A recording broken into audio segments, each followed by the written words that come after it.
Bom dia, tudo bem? Começando mais um Morning Call da Blackbird. Hoje, dia 29 de janeiro. O Ibovespa ele fechou em queda ontem de 0,6%, pressionado pela Vale após a publicação de estimativas pessimistas para a demanda por aço chinesa por um banco de investimentos. O principal destaque negativo foi Cogna, caindo em torno de 5%, repercutindo uma redução de recomendação por um banco de investimentos. Já o destaque positivo foi a IRB renovando a tendência positiva do papel, que já apresenta um retorno acumulado de 23,7% no mês.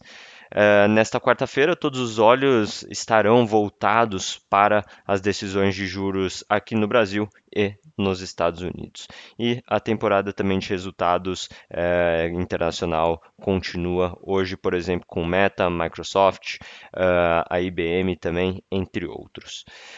Falando sobre a renda fixa, as taxas futuras de juros encerraram a sessão de ontem com um fechamento ao longo da curva. Aqui no Brasil, em meio à espera dos investidores pela decisão de juros, né, os ativos locais se beneficiaram do enfraquecimento do dólar no pregão. E nos Estados Unidos, o apetite por risco do mercado se recuperou com o desempenho das companhias ocidentais em relação à chinesa, a DeepSeek, e por lá os rendimentos das Treasuries de 2 anos, por exemplo, terminaram o dia em 4,19 e enquanto as de 10 anos em 4,55%. Falando sobre os mercados globais, nesta quarta-feira, os futuros nos Estados Unidos abrem em alta em torno de 0,3, 0,4%, enquanto os investidores eles aguardam os resultados de Microsoft, Meta e Tesla no pós-mercado.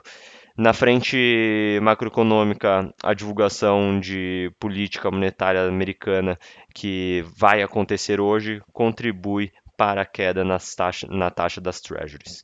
Na Europa, as bolsas elas operam em alta, em torno de 0,5%, com um rally nas ações de tecnologia. E na China, as bolsas elas não abriram devido às celebrações do Ano Novo Chinês. Falando sobre o índice de fundos imobiliários, o IFIX, ele apresentou uma leve queda de 0,49% na terça-feira. Os FIIs de papel, integrantes ali do IFIX, tiveram um desempenho médio de uma queda de 0,54%, enquanto os de tijolo tiveram uma queda em torno de 0,43%. Falando sobre a economia, nos Estados Unidos, os dados de confiança do consumidor do Conference Board continuaram mostrando queda pelo segundo mês consecutivo, com preocupações crescentes sobre o mercado de trabalho e inflação.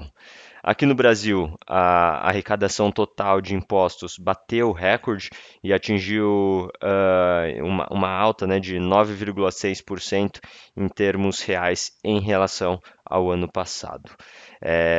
O resultado ele reflete tanto os esforços do governo em ampliar a arrecadação com medidas específicas, quanto o cenário econômico que favoreceu a expansão da base tributária com alta na atividade econômica, inflação e câmbio.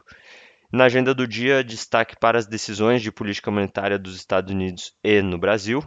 Lá fora, a expectativa é que os juros básicos sejam mantidos, né, na faixa de 4,25% e 4,5%, mas o mercado estará de olho no comunicado e na entrevista pós-decisão do presidente do Fed, que poderá trazer alguma sinalização dos próximos passos da política monetária no país.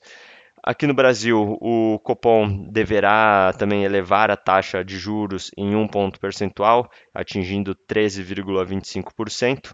O foco também ficará por conta do comunicado, que poderá manter a perspectiva de apenas mais uma alta de 1 ponto percentual na próxima reunião ou ampliar o tamanho do ciclo de aperto, deixando os próximos passos em aberto.